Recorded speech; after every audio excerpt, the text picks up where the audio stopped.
too hard. And we were traveling mountains just to find our loudest tears. We set our mind on fire, no, we couldn't higher, but we didn't know that yet. So if you want something to hold on to, gotta find it first. But here I am, beside me laying under palm trees, waiting for the summer, knowing there's nowhere to go. 'Cause I am happy on this island, wanna be my farmland. I don't ever want to leave, I'm in a tropic club.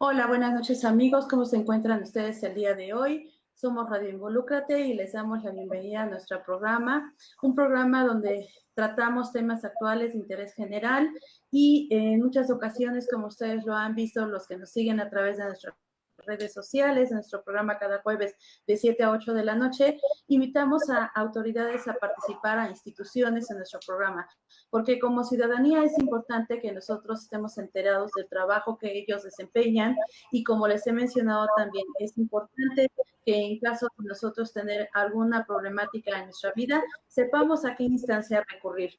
El gobierno, tanto lo que viene siendo de distrito, bueno, Ciudad de México, Estado de México y de diferentes localidades, cuentan con diferentes instancias para atendernos en diferentes ámbitos que nosotros solicitemos como ciudadanía. Y cada uno de ellos es muy importante por la función y el desempeño que llevan a cabo. Somos Radio Involúcrate, como les comento, nos pueden encontrar en nuestras redes sociales, en Twitter, en Instagram y en Facebook estamos ahorita transmitiendo en vivo. El día de mañana y por la noche subiremos el programa a Instagram y a YouTube y nos pueden encontrar también en nuestros podcasts a través de las mejores o todas lo que vienen siendo las plataformas digitales. Los esperamos y los invitamos a que nos sigan, por favor, y que no se pierdan todos nuestros programas. El día de hoy le doy la bienvenida y agradezco el tiempo que nos está dedicando a una mujer muy valiosa, muy especial para una servidora, para todos los que tratamos con ella y que en algún momento recurrimos a un apoyo a ella como institución y ella como ese pilar de esa institución que representa. Es un gusto porque ella cuenta con la admiración de una servidora y de muchos como servidor público, que es la persona que en esta desesperación, en esta situación que yo les voy a comentar, quisiéramos que estuviera a nuestro lado. Ella es Sol Salgado Ambrós, es comisionada de búsqueda de personas del Estado de México. Ella siempre está dispuesta a brindar una mano amiga a quien tiene un familiar, un conocido, un amigo para localizarlo. Y no se trata nada más de extender una cédula y de compartirla en redes sociales, no, ella va a las localidades, ella ya se lleva a su equipo, ella va con los familiares a localizar, a buscar a esa persona que está desaparecida. El día de hoy tocaremos el tema que se llama antecedentes de atención a la desaparición en el Estado de México y le doy la más cordial bienvenida, trae una presentación y después de que ella haga su correspondiente participación, bueno, procederemos a hacer la presentación de estas diapositivas que ella nos trae. Bienvenida y adelante. Hola, ¿qué tal? Muy buena tarde, querida Irma. Pues agradezco mucho la invitación a este programa de Radio Involúcrate.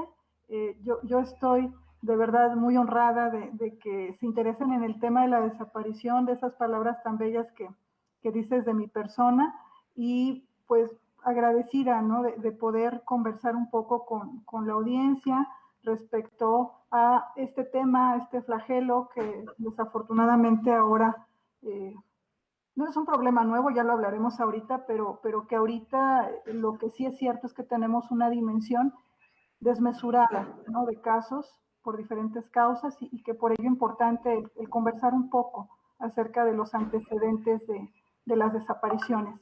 Si me ayudan con las láminas y con la presentación, por favor.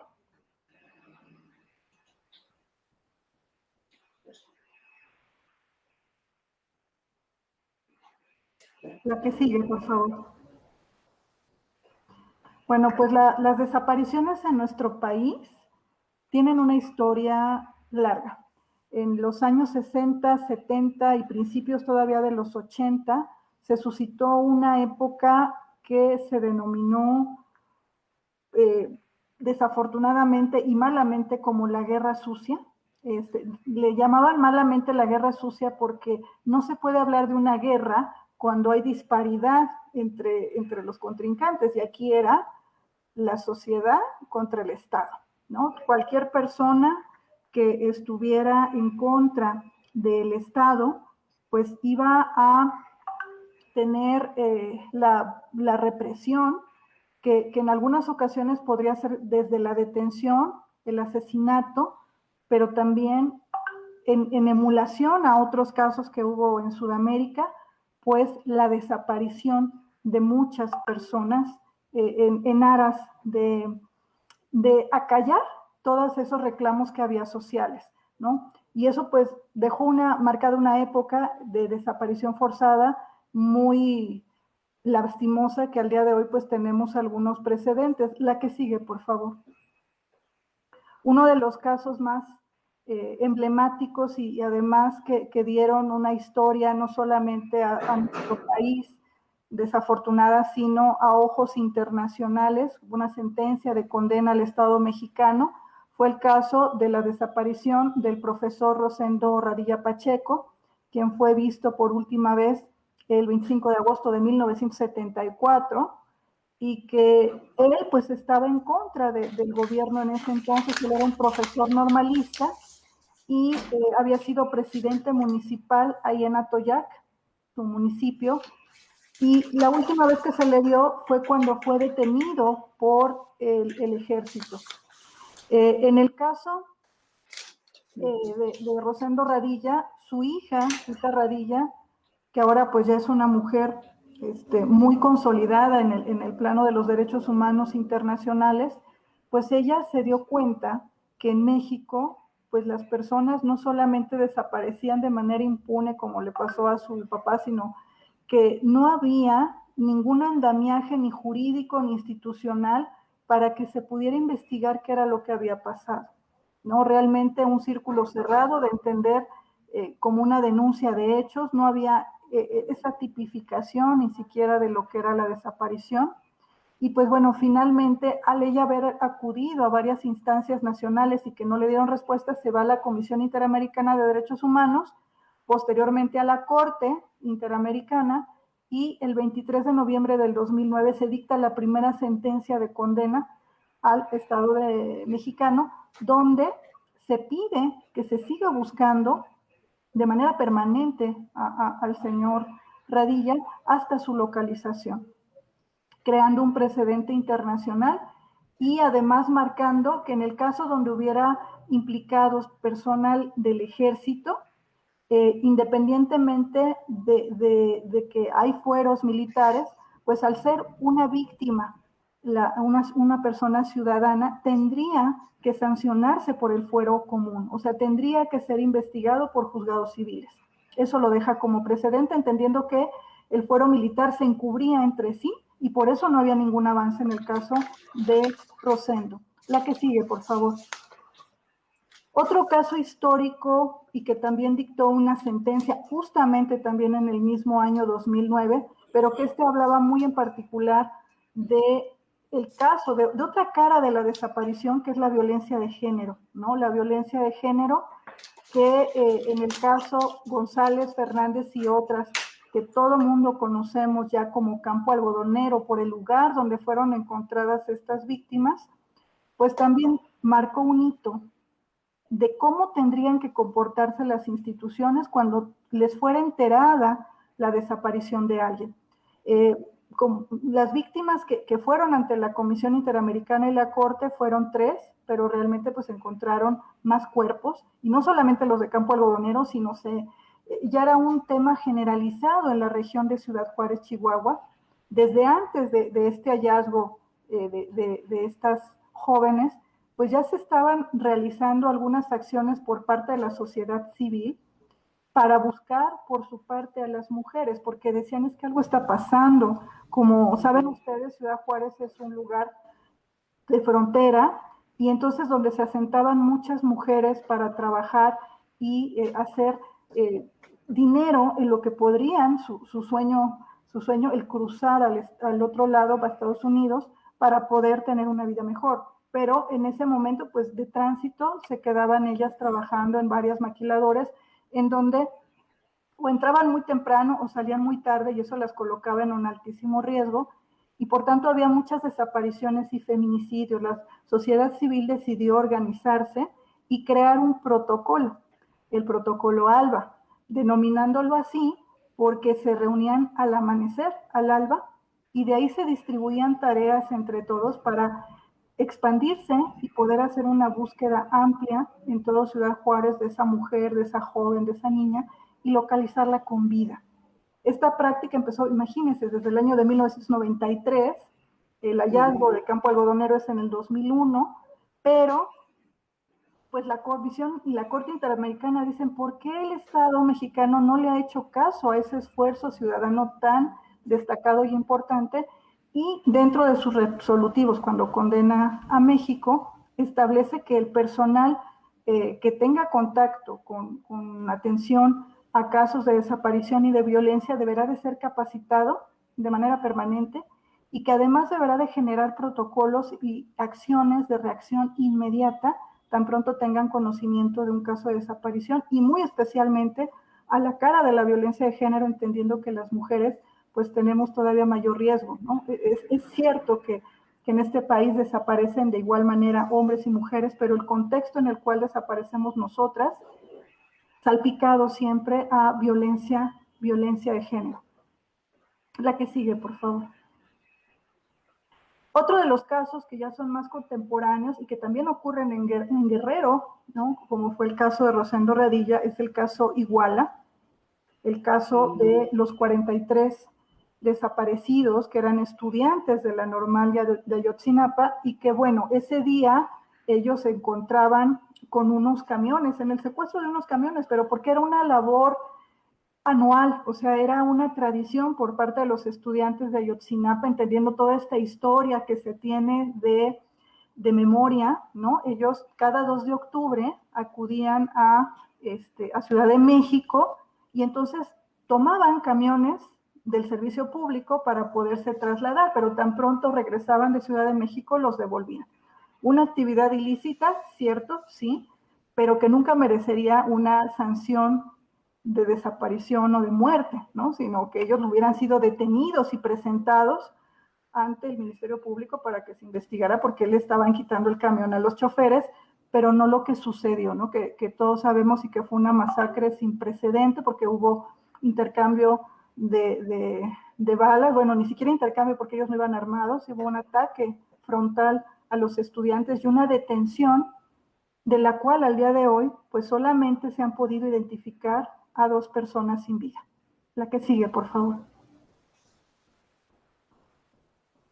Hay antecedentes también de las instituciones, quienes han creado pues oficinas para poder atender o intentar atender lo que estaba ocurriendo desde hace mucho tiempo. En el año de 1990 nace el Centro de Atención a las Personas Extraviadas y Ausentes, CAPEA, de la entonces Procuraduría General de Justicia del Distrito Federal, con esa intención, ¿no? De que la búsqueda de las personas no dejara en desamparo a los familiares, ¿no? Que, insisto, hasta ese momento era solamente una denuncia de hechos, incluso si llegaban a denuncia, porque era muy común que los ministerios públicos les dijeran, pues aquí no hay delito que perseguir, o usted vio que se llevaran en contra de su voluntad a su familiar, que lo levantaran, que lo privaran, o sea, que lo hirieran, lo lastimaran. Cuando se lo llevan, decían, no, pues solamente yo sé que tendría que haber llegado a la casa a tal hora y no llegó, o tendría que haber llegado a la escuela y no llegó. Y entonces les decían el clásico comentario que al día de hoy pues seguimos abatiendo de, pues espere 72 horas y después de las 72 horas usted podrá hacer una denuncia, porque antes de eso, pues nosotros, ¿qué vamos a investigar? ¿No? A lo mejor él se encuentra bien, ella se encuentra bien, tontamente, porque en el caso de las desapariciones, las primeras horas son las más importantes y en las cuales podremos tener una alta probabilidad de éxito de encontrarle pronto. Entonces se crea CAPEA. En el año de 1991, al año siguiente, aquí en el Estado de México, nace el programa Odisea. Se denomina Odisea, sí no es la conjunción de letras de ninguna abreviación, sino que se bautizó como programa Odisea por la odisea que viven las familias cuando tienen una situación así. Naciendo originalmente como un programa que complementaba, ¿no?, a la actuación del Ministerio Público, y que por primera vez aquí en la historia de la entonces Procuraduría General de Justicia del Estado de México se contrataron psicólogas, psicólogos, trabajadores sociales, trabajadoras sociales, para poder recabar esa información inicial que recibían de las familias y que no nada más quedara en la averiguación previa de ese entonces, sino el generar un boletín de búsqueda y que entonces ya la familia contara con una herramienta, ¿no?, con un documento oficial en donde ella acudía a todas esas instancias como eran hospitales, servicio médico, lugares de detención, cárceles municipales, las podía pegar, ¿no?, también públicamente, y además los trabajadores sociales y trabajadoras sociales hacían una vinculación con vía telefónica, vía permanente con la familia y con diversas instituciones para hacer rastreos y verificar que esa persona no estuviera ahí o detenida o lesionada o, en el caso del servicio médico forense, pues sin vida, ¿no? Y hacer estas primeras acciones de búsqueda, porque eso no lo hacía el Ministerio Público. El Ministerio Público solamente iniciaba la averiguación previa, denominada muy particularmente como acta circunstanciada, porque no había ningún delito, evidentemente. Hacía un oficio a la policía judicial de ese entonces y guardaba la investigación, ¿no? O sea, no se hacía realmente una investigación, y solo que apareciera sola o supieran que sí había sido víctima quizá de un homicidio o de una detención, pues ya se cerraba, ¿no? En el caso internacional que comentábamos de Rosendo Radilla y los ojos del mundo y de las diversas instituciones, la entonces Procuraduría General de la República en el año 2002 también crea una fiscalía que se denominó FEMOST y que es la Fiscalía Especial para Movimientos Sociales y Políticos del Pasado, pero que esta fiscalía era muy particular porque solamente atendía las del periodo de los años 60, 70, principios de los 80, de la denominada malamente Guerra Sucia, y no conocía de otro tipo de desapariciones, sino de ese periodo histórico. Con resultados sí se tuvieron algunas localizaciones, pero fueron de verdad muy pocas, ¿no? Al día de hoy pues se sigue a la búsqueda de muchas de esas personas que fueron desaparecidas durante esta fase histórica. Tenemos también que en el año 2006, ya el tema particular del ensamble de la desaparición y el género, la entonces Fiscalía Especial para la Investigación de Delito contra las Mujeres y Niñas del país, también de la entonces PGR, donde tuve la fortuna también de colaborar en ese inicio, precisamente en la Dirección General de Búsqueda de Niñas y Mujeres. Ahí se apertura esta oficina en donde por primera vez una instancia federal investigaba con perspectiva de género la desaparición de mujeres y de niñas, entendiendo que se enlazaban con diversos ilícitos, como puede ser la violencia de género, la violencia sexual, la trata de personas, y en ese entonces todavía no estaba, pero el homicidio doloso, después llamado adecuadamente feminicidio, ¿no? En el 2013 también, más adelante, se genera por la PGR una unidad especializada para la búsqueda de personas desaparecidas, que en ese entonces dio respuesta a la petición y el clamor de todas las familias del país, porque se dieron cuenta que no era una situación que estuviera ocurriendo ni en un estado ni en una región, sino una situación generalizada a esa ola de violencia que se dio a finales de los 90 y principios de los años 2000 por la guerra contra el narco, ¿no? El combate frontal del Estado contra las células delictivas. Se dio un desborde que provocó que de manera desmesurada subieran las cifras de desaparición y de no identificación de los cuerpos, y entonces las familias se dieron cuenta que las procuradurías locales estaban rebasadas, ¿no? Que no tenían planificado ni áreas especializadas, solamente las que les comento, ¿no? CAPEA de Ciudad de México y Odisea en el Estado de México, pero aún así, pues creadas en otra dimensión y a otra proporción de los casos. Y entonces pidieron al entonces Procurador General de la República, Murillo Karam, se creara un área especial federal y que también desde la federación se involucrara, porque esto era un crimen de Estado. Dice, no puede ser, decían los familiares. ¿Se acuerdan ustedes del Movimiento por la Paz, encabezado por Javier Sicilia, en donde él era la cara, pero había familias de toda la República que realizaron no solamente caminatas pacíficas, sino huelgas de hambre, hasta que se diera una respuesta federal a este problema sin precedentes, que fue en ese momento muy pequeño para lo que ellos esperaban, ¿no? Ahora, al día de hoy, pues, hablamos de fiscalías especializadas y consolidadas, pero en ese momento era una unidad con solo 13 ministerios públicos de la Federación adscritos, que decían los familiares con justa y fundada duda, ¿cómo van a poder dar respuesta a 13 ministerios públicos a miles de casos? En el 2000... ¿Me permite hacer un comentario? Ah, no, pero te falta unas fechas, ¿verdad? Sí, solo dos. En el 2014, okay, claro. Derivado de esta unidad que se crea, pues la Federación le dice a los estados, ¿sabes qué? Creen también ustedes áreas especializadas en cada una de las entidades. Y a mí me toca ser la primer fiscal de desaparición en 2014.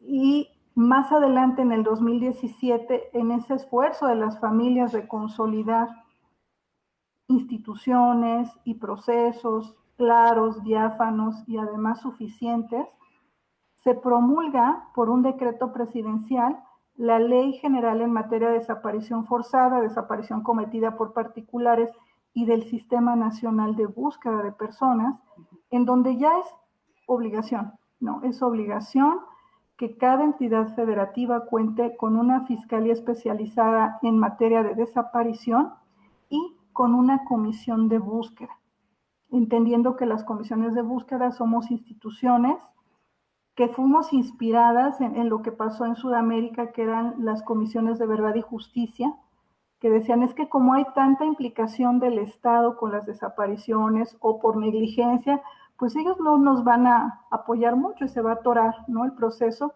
Entonces vamos a crear una institución que no dependa ni de Fiscalía ni de Seguridad Pública, que sea totalmente independiente, y ahí nacemos las comisiones.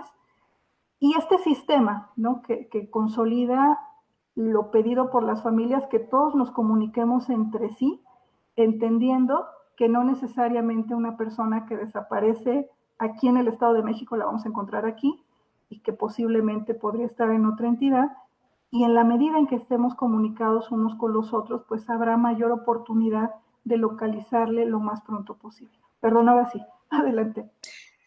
Pues darte las gracias por todo este trabajo que llevas a cabo y que, gracias a Dios, representa una herramienta muy importante para todas las familias que sufren por estas tragedias de pérdida de familiares o de amistades, porque efectivamente, como tú lo mencionas, hace muchos años no estaba tan organizado lo que es el gobierno para dar este apoyo a las familias, a los que necesitan esta ayuda, y que comentarle también, como tú mencionaste, a las familias que ese plazo de 72 horas ya no existe. Como nosotros lo hemos comentado anteriormente, nosotros también somos una asociación, ese es el Lindavista Manos Unidas AC, y hemos estado también en la cercanía de personas desaparecidas que se han acercado a nosotros a buscar ayuda, y quiero comentarles y agradecerles aquí a Sol, que ella también ha participado, nos ha orientado, nos ha canalizado para que también podamos nosotros participar dentro de esta búsqueda de estas personas, y tanto ella al frente de esta institución de gobierno como por ejemplo el FIPEDE, la FIPEDE, que también la Fiscalía que hemos trabajado con ellos en Ciudad de México, dan un absoluto apoyo y profesional para que estas personas sean localizadas. Entonces, cuando ustedes tengan un familiar, no pierdan minutos, no pierdan horas, como nos menciona Sol, las primeras horas son fundamentales. Vayan de inmediato con toda la información que tengan de sus familiares desaparecidos, una fotografía de color, si tienen, por ejemplo, de algún menor, algún cabello, cualquier cosa que sea, para que también den más herramientas de trabajo a las instituciones de gobierno para localizarlos. Hágalo, porque estas instituciones como la que representa Sol están ahí para ayudarlos, están ahí para darles ese seguimiento, que muchas veces es un trance, una tragedia, siempre representa esta pérdida, y ellos son los profesionales para poderlos orientar. Entonces no pierdan ningún minuto, vayan inmediatamente con toda esta información, no esperen nada. Discúlpame, Sol, por la interrupción, y continúa, por favor. No, al contrario, muchas gracias, porque sí, muy puntual la observación de que el tiempo es oro en el tema de las desapariciones, y sobre todo pues los derechos que tienen como familias de exigir, ¿no? Que lo sepan, que lo conozcan, que no es un favor lo que se está realizando al generar un reporte, una denuncia, que estamos en una crisis nacional, que estamos en un estado de emergencia donde de verdad que todo puede pasar, ¿no? Y no es para un tema alarmista. También tenemos afortunadamente muchas localizaciones que fueron porque la persona no avisó, porque se acabó su batería, o sea, cosas que no fueron vinculadas a la violencia. Pero ¿cómo lo vamos a saber?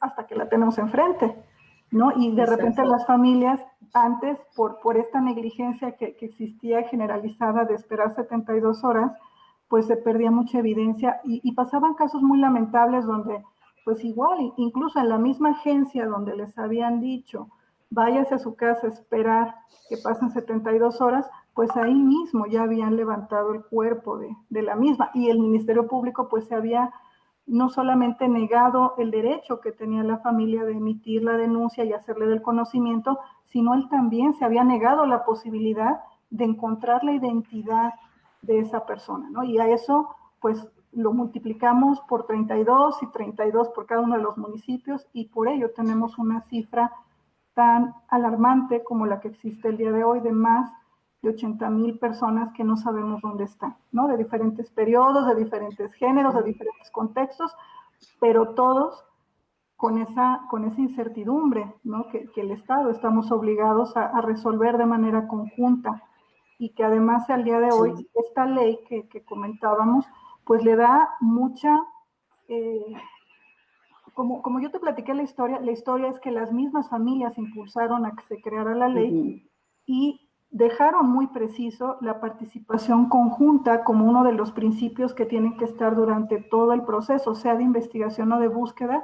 Las familias ya no se convierten en los usuarios, las usuarias, ¿no? que uno tiene que atender del otro lado del escritorio, sino que toda esa información que les llega a veces de primera mano, o por obviedad, ¿no? por ser el círculo cercano de la víctima, pues tienen el derecho, y además nosotros tenemos el deber de recibirla y saber qué vamos a hacer con esa información, y además generar todos los mecanismos que fueran necesarios, no solamente para llegar al paradero de la persona, sino para proteger también a sus familiares durante este transitar. No solamente en darles acceso a la justicia, sino garantizar, ¿no? Que estén bien en todos los sentidos, ¿no? Emocionalmente, también si tuvieran alguna situación económica, pues esta ley es muy completa. Sí, estamos todavía en vías de que la ley se convierta en lo mismo que es la realidad, ¿no? Porque muchas instituciones apenas están entendiendo que el deber de buscar a una persona ya no es solamente de la fiscalía o de la policía, sino que es de todos, incluyendo la sociedad civil, ¿no? El día de mañana puede ser, y no lo queremos así, nuestra foto la que esté ahí, ¿no? De que nos estén buscando, y tenemos que ser solidarios, y toda información que tengamos, sea de manera directa o anónima, porque también la ley prevé que si les llega información, la pueden vertir de manera anónima, entendiendo que tienen miedo, ¿no?, de que tuviera alguna repercusión legal o de venganza porque ellos nos estén dando estos datos, ¿no? Entonces creo que muy, muy puntual tu comentario, y ojalá, ¿no?, que nadie pasara por esta situación que las familias que me ha tocado acompañar me dicen es peor que la misma muerte, porque si estuviera muerto mi familiar, yo pues lo velo, lo entierro, ¿no?, le lloro, pero así yo no sé si está vivo, si está muerto, si está sufriendo, si está bien, ¿no? Y es una incertidumbre, una suspensión, ¿no?, de la persona de manera permanente hasta que lo localiza. Aquí pasa al revés, entre más pasa el tiempo, pues más la situación de ansiedad en las familias se puede incrementar, ¿no? Y más disminuyen las probabilidades de localizarlo vivo. Entonces, sí es importante que tomen de la iniciativa inmediata de reportar y de recurrir a las instancias, porque también, como tú mencionas, y te agradezco el comentario, que no nos están haciendo un favor las autoridades, es nuestro derecho y nosotros podemos exigir. Desgraciadamente nos encontramos todavía con negligencia a los ministerios públicos. Ellos son la primera cara que nos dan cuando vamos a buscar a un familiar, y desgraciadamente ellos a veces no turnan los oficios correspondientes a las instancias necesarias para poder localizar a nuestros familiares, como por ejemplo viene siendo C5, ¿no?, para ver lo que son el seguimiento a través de cámaras. Entonces, no esperemos a que nos hagan el favor y que te tomen el tiempo del cafecito, y que si quieren, así pueden. Es un derecho, una obligación de ellos trabajar como servidores públicos y buscar a los familiares, buscar a todos los mexicanos y garantizar esa búsqueda. Gracias, Sol. Por favor, continuamos. Justo. La que sigue, por favor. Pues bueno, esta ley que quería también la tengan y la anoten, que les decía se emitió por un decreto del entonces presidente el 17 de noviembre de 2017. Como pueden ver ahí, pues fue un motivo de mucha esperanza para las familias, que las que están ahí, pues muchas de ellas pues son personas de aquí de mi estado, que al día de hoy siguen buscando y que me dicen con justa razón, pues nosotros esperábamos que con la promulgación de la ley lográramos se localizaran pronto a nuestros hijos, hijas, hermanos. No se ha logrado, pero lo que hemos logrado es que de los que vienen atrás de nosotros se hagan investigaciones y búsquedas más ágiles, además de que queda permanente y muy preciso que no importa lo que decías ahorita, no importa el tiempo transcurrido. Nosotros hemos recibido al día de hoy denuncias de gente que tenía más de 20 años desaparecida, ¿no? La desaparición, mientras que la persona no se localice, se sigue cometiendo. Entonces, el deber del Estado va a ser seguir buscando, y además seguir buscando bajo la óptica de presunción de vida, ¿no? No porque haya pasado 1 año, 2 años, necesariamente la persona está sin vida.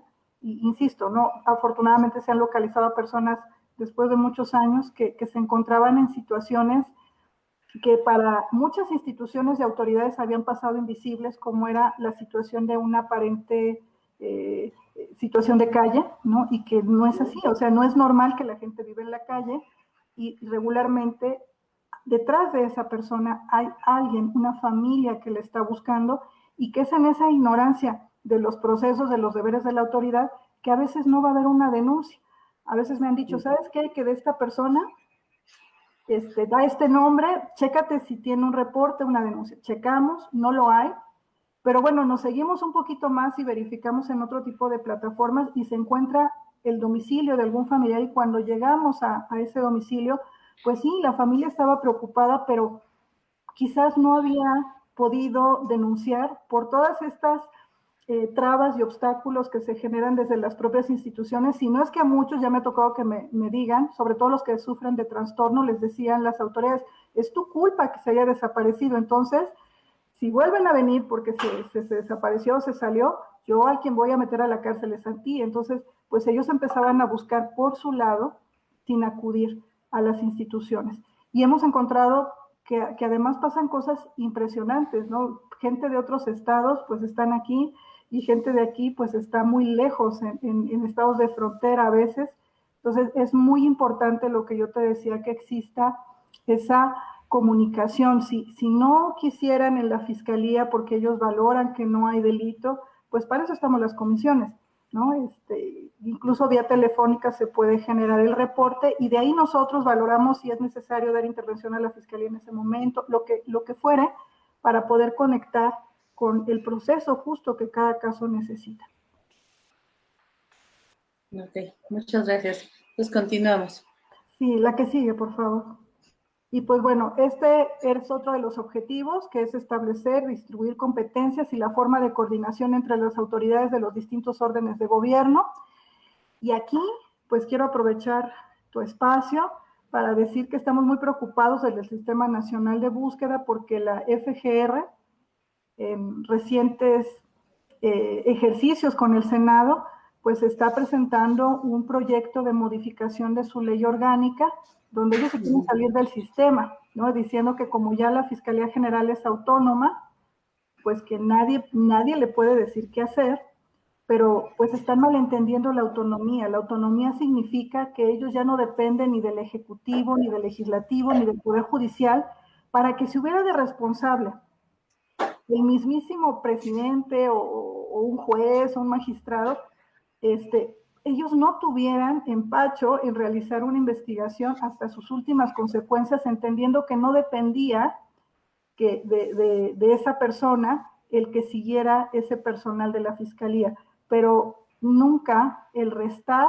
esta coordinación que pedían las familias se generara entre nosotros. Entonces creo que es importante el seguir firmes en que no se dé ni un paso atrás a los avances que las familias y su lucha ha logrado para que podamos hacer una fuerza única y que aparte apenas estamos en esa construcción, ¿no? Ya te ha tocado ver, pues que sí, nos comunicamos entre nosotros en la medida de lo más rápido posible, pero creo que todavía tendría que ser más ágil, ¿no? Creo que tendría que desformalizarse lo que tú decías de que se tenga que generar oficios. La idea de las búsquedas es que se desformalice y que todas las instituciones entiendan que a una llamada, a un requerimiento, aunque sea vía WhatsApp, si lo está pidiendo la Fiscalía de Desaparición, la Comisión de Búsqueda, pues den la información, porque detrás de esa petición pues hay la posible localización de alguien, ¿no? Que no necesiten forzosamente, como hace 20 años, el oficio sellado y que pase a la oficina de tal y tal y tal. Y ya después de todo ese camino burocrático, después de pura burocracia. Semanas, llega la respuesta, ¿no? Y era información que necesitábamos en ese momento.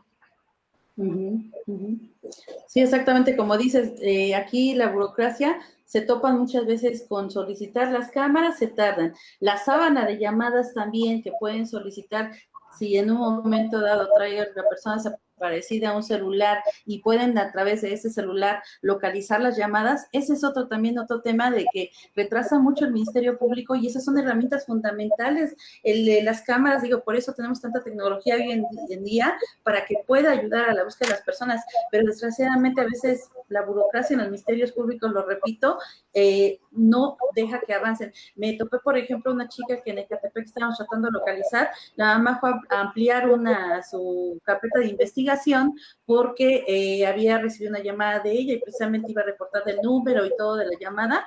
Resulta que el sábado no trabajó en el Ministerio Público y no podía hacer la ampliación. Dijeron, no, pero regresa hasta el lunes. ¿Cómo voy a creer posible que pase eso si el delito y la desaparición de personas no descansan ninguna hora, ningún día, ningún momento? O sea, son cosas que como dices, gracias a Dios hemos avanzado. Ahorita tú nos estás mostrando con las leyes y con todo, pero yo creo que falta mucho camino por recorrer para que nosotros como México, como un estado que debe de garantizar la seguridad de las personas, pueda ofrecer un plan, un programa en conjunto institucionalmente entre todas las instancias correspondientes para que puedan ofrecer al 100% un programa integral de búsqueda. Pero yo estoy segura que en ese programa que ahorita se vive, la comisión que tú representas lleva mucho camino avanzado y le da una garantía a las personas de que pueden localizar a sus familiares, porque el trabajo tú lo estás haciendo, tú te metes a campo, tú te metes a estar ahí con la familia, el acompañamiento que tú das O sea, no lo da cualquiera, no lo da el Ministerio Público, no lo da ni siquiera en la Fiscalía a la gente. Ese es, pero primordial ese acompañamiento que tuve esta familia. Déjenme comentarles que ahorita ella estábamos con Sol viendo la conexión del programa y urge que se vaya porque ya agarraron ahorita toda su herramienta, ya la debe tener en sus camionetas y se estaban organizando porque van a ir a localizar ahorita a una persona desaparecida. Perdón, pero ese trabajo, o sea, no cualquiera lo hace y no cualquiera se compromete de esa manera. Sol, sigue, por favor. Pero insisto, no es gracia. No es gracia, es deber, porque incluso las comisiones, Sí. para eso nacimos. Las familias estaban, y lo siguen haciendo, ¿no? Muchas se salen a buscar solas y no tendría que ser porque están en un contexto no solamente de mucho peligro, sino emocionalmente, sí. Pues yo no creo que estén en la mejor condición, ¿no? Anímica de andar por estos lugares, sea citadino, sea de campo, sea el que sea, no debe de estar la familia sola, ¿no? En esta búsqueda, porque además se topan con mucha gente mala que los extorsiona, ¿no? Que les fingen que su familiar lo tienen ellos, les piden dinero. Entonces, esa búsqueda tiene que ser acompañada y las comisiones para eso nacimos, para acompañar la búsqueda en todas sus formas, de manera permanente. La desaparición no tiene horario, no tiene jurisdicción. Ya ves que nos tocó un caso de Morelos. No tiene jurisdicción, no tiene limitantes, o sea, creo que tenemos que abatir todas esas ideas, ¿no? De la burocracia y además, eso, ¿no? El escuchar no solo a la familia directa, sino a la sociedad civil, porque desde la sociedad civil se han logrado muchísimas cosas y además creo que nos volvemos una fuerza de tarea mucho más grande, ¿no? Si en una búsqueda entre más ojos estén buscando, pues más probabilidades tendremos de localizar. Ya se acabó esa idea de, ay no, esta es mi información, yo no se la voy a compartir a nadie. En una desaparición es bien importante la difusión y también ese acompañamiento que sea cuidado, porque por ejemplo, si la familia empieza a difundir su teléfono en esa desesperación, es cuando se meten los abusivos y les fingen un secuestro y muchas personas depositan ese dinero y no solo eso, sino que se desvía por completo. A lo mejor lo que le pasó a su familiar es otra cosa, pero con esa llamada de rescate, pues ya se van a la Fiscalía de Secuestro, se ponen a investigar un teléfono que no tiene nada que ver y se pierde tiempo valioso. Eso también es importante, por ello el que se acerquen a una institución, porque entonces en ese volante que aparecen los números y redes sociales, pues quien tenga información que se comunique con nosotros, pero no de manera directa con los familiares para que no caigan en ese peligro de la extorsión, ¿no? Exactamente. Y bueno, también lo importante es que ya está el tipo penal, ya existe el delito de desaparición, ya no es una denuncia de hechos, ya en todos. Sí, está tipificado. Claro, antes ya ves que te decía que solo cuando había servidores públicos era sancionada la desaparición forzada, pero aquí en México, al contexto que vivimos, fue necesario que se tipificara la desaparición cometida por particulares, que es al día de hoy la que tiene mayor incidencia, y también los delitos vinculados en materia de desaparición. Y entonces eso ya da mucha herramienta para que no solamente se busque más rápido, sino que sean castigados con lo que es ser personas que están desapareciendo a alguien, y no solamente como secuestradores, privadores de la libertad, sino que tenga nombre, ¿no? Lo que están cometiendo, como en el caso del feminicidio, que mucha gente dice, es que ¿para qué el feminicidio si ya hay homicidios? Es que las cosas se tienen que llamar como lo que son, porque en la medida de lo que las vamos clasificando, podremos dimensionar a lo que nos estamos enfrentando, no solo como Estado, sino como sociedad, y que además, ¿no?, sirva de ejemplo, ¿no? El tema de una sanción oportuna no es nada más dar castigo a ese caso en particular, sino dar ejemplo a toda la sociedad de lo que ocurre cuando alguien lo hace.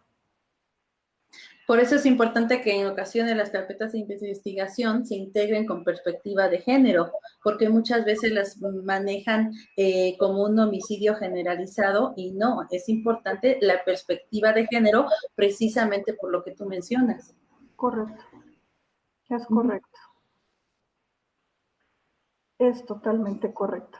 Y pues en uno de los puntos finales ya para cerrar, si pasamos a la siguiente lámina, que es la última. Bueno, lo que quería comentar con la audiencia es la importancia del sistema, ¿no? El sistema que, como les decía, ya no solamente se integra por las fiscalías de desaparición, las policías, las áreas de seguridad de los 3 órdenes de gobierno, sino se integra por una enorme cantidad de servidores públicos, incluso está la Secretaría de Relaciones Exteriores, la Secretaría de Gobernación, se encuentra la Secretaría de Salud, la Secretaría de Educación. Es que todas, si tú lo ves, tienen información importante, ¿no? ¿Qué decir del INE? El INE, ¿cuánto tiempo nos blindó la información, siendo el registro más importante, no solo de la identificación fisonómica, la cara de la persona, sino de huellas digitales,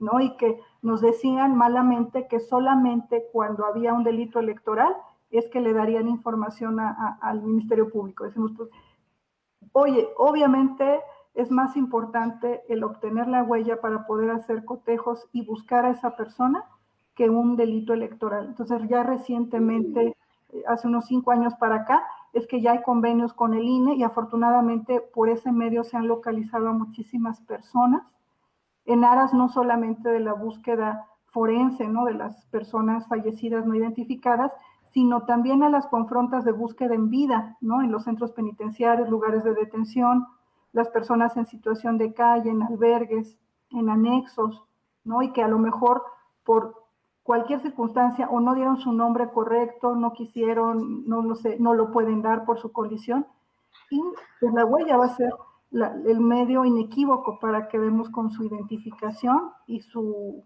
regreso a casa, ¿no? Entonces, ese sistema que nace en la ley y que al día de hoy se sigue fortaleciendo, creo que es importante lo conozcan también las personas para que sepan, ¿no? Que también las demás instituciones, cuando tengan la información de cada uno de nosotros y sea usada para la búsqueda, pues que no va a ser para ningún mal fin, ¿no? Sino que va a ser única y enteramente para buscarle, y que por supuesto que si hubiera otra situación, pues las comisiones no nos prestamos a ello, ¿no? De difundir la información privada o sensible, ¿no? Que pudiera haber en estas plataformas, sino solamente para confrontar y dar con el paradero de alguien o con su familia.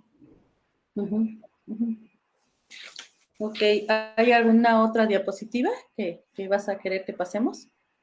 Pues yo creo que la podemos dejar por aquí y si quieres, ¿Ya? ¿La dejamos? seguimos, si me invitas otra vez para hacer... No, yo por mí, claro que sí, porque creo que nos quedamos, eran como 29, ¿no? Las que tenías. Muchas, es que el tema es largo, pero podemos después, en otro momento, quizá hablar de la historia del programa de alerta Amber, ¿no? Del programa... Sí, hay mucho que tratar.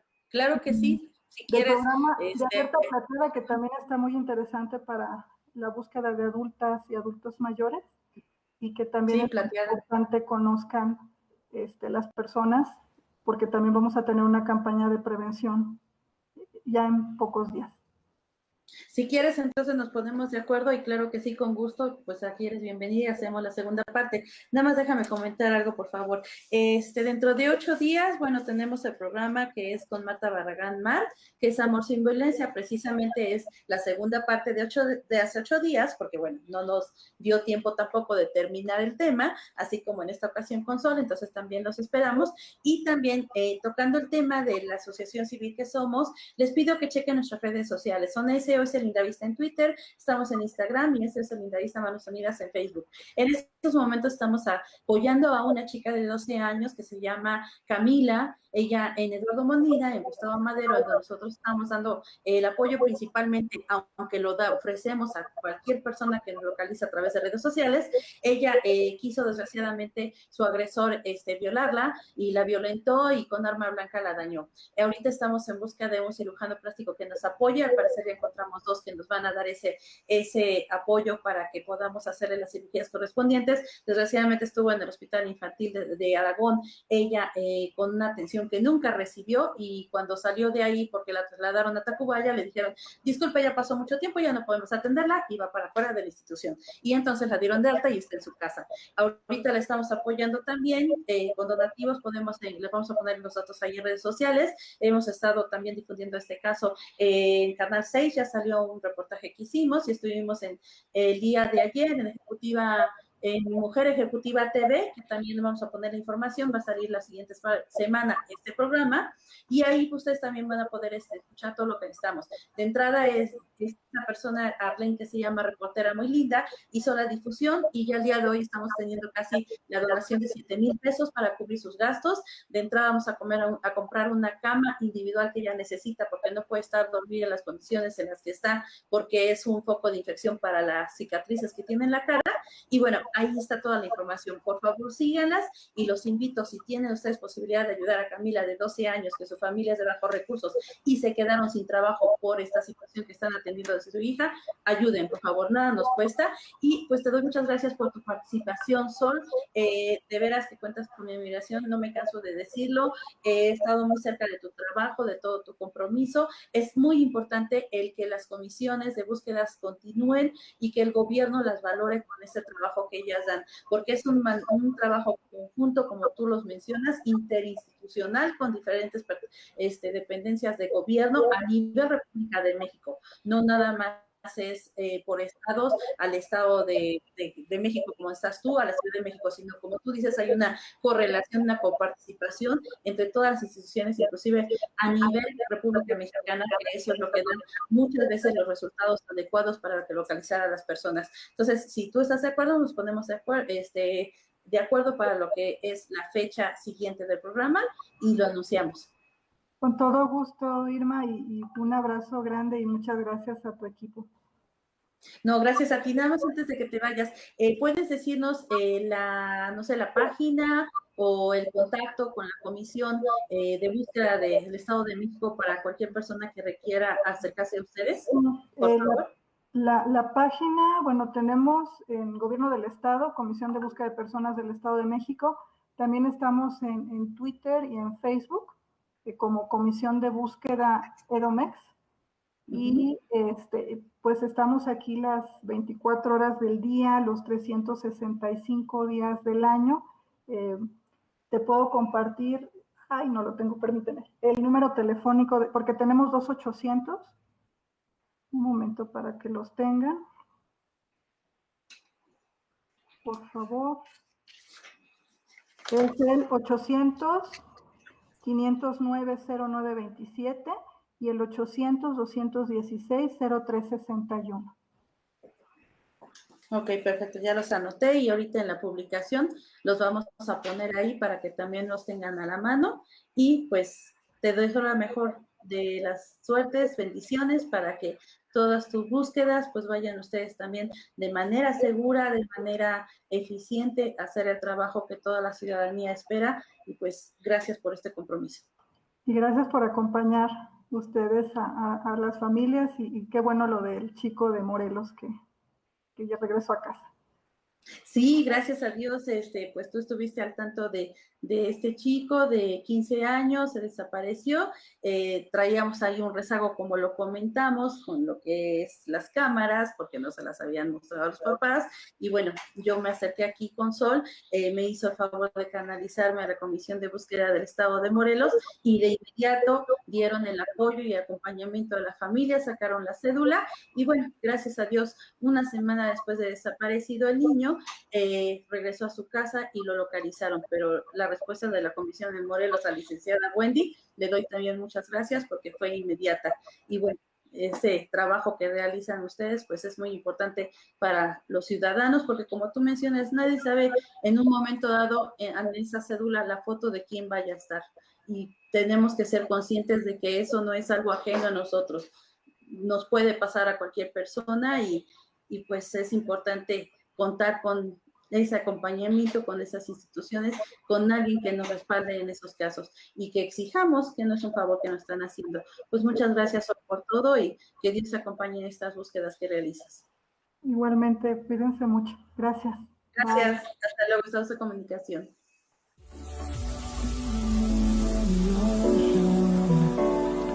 Memories die out too hard. We were drowning in our